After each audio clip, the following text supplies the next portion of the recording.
Creativity breeds innovation, or so they say, and some of the most creative ideas for games come from mashing together two different genres.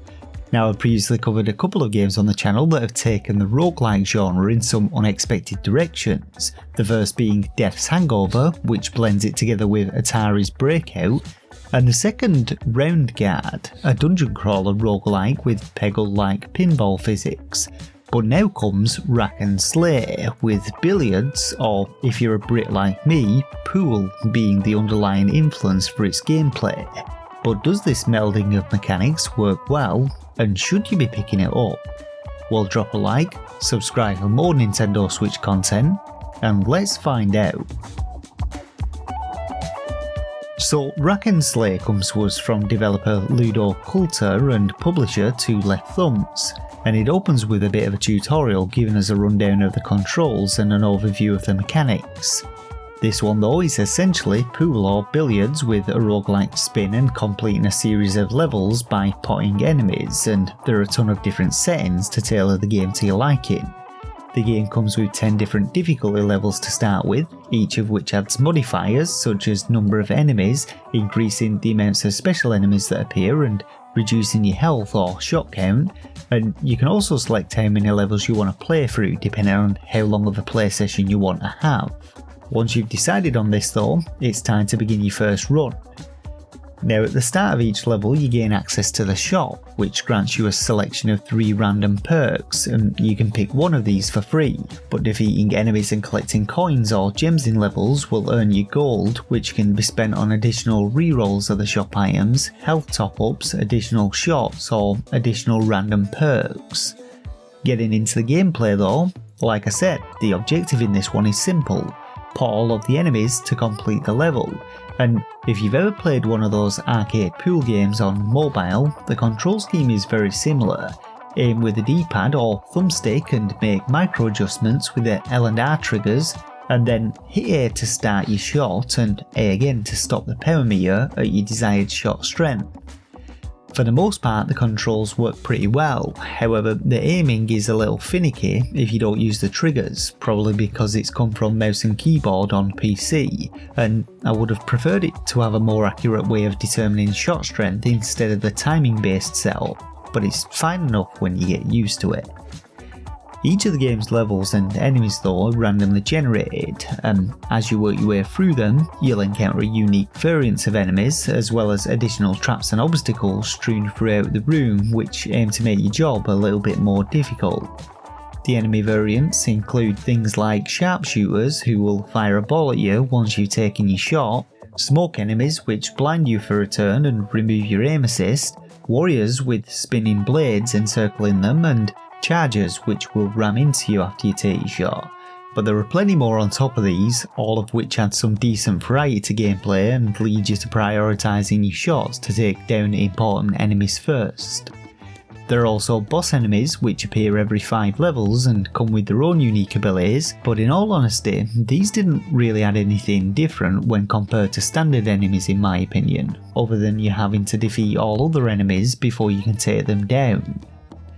When it comes to the traps, these can be both a boon and a burden to you, as you can knock enemies into them to defeat them, but they'll also deal damage to you unless you have a specific perk which makes you immune to them, but these include things like wall spikes, bird traps and bombs. And the level obstructions can also bring both pleasure and pain, allowing you to both bounce enemies off them to the doom, or bounce yourself off them to a similar fate. Finally, the pickups include gold, healing items, additional balls and keys which grant an additional perk selection from the shop, and these provide strategic opportunities, pushing you to aim your shots tactically to snag them whilst simultaneously taking down enemies. For each level though, you only get to take 10 shots, and even on the easier difficulties I found myself struggling to take down all of the enemies unless I really concentrated on my shot placement. So although this appears to be a pretty casual affair on the surface, it's actually a relatively challenging game, and any enemy left alive at the end of your 10 shots will cost you a health point and hit 0 and it's game over.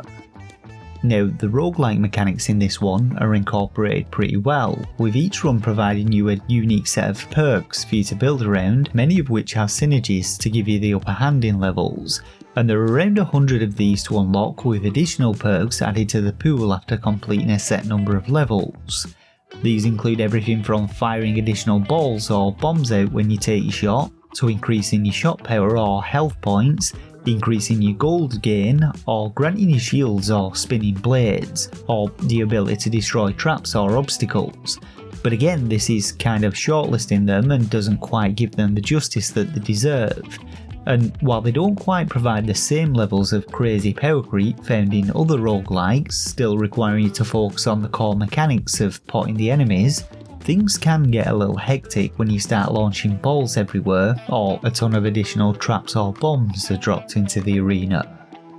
All in all though, Rack and Slay offers a casual roguelike experience which still very much feels like a quick pick up and play arcade experience, whilst also rewarding you with progressive unlocks for additional playthroughs. It's one of those games which can easily be used to fill 10 or 15 minutes on a short train journey, or for extended periods of time with additional challenge modes, wild runs which add in some uniquely chaotic modifiers, or daily run modes offering several ways to fill your time with.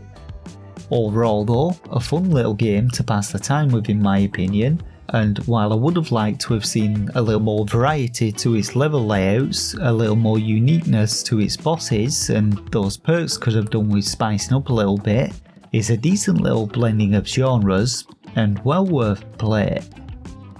That though is about it for this review of Rack and Slay on the Nintendo Switch, so let me know if you're going to be picking it up down in the comments section below, and if you found it helpful, drop a like and subscribe to the channel for more Nintendo Switch reviews.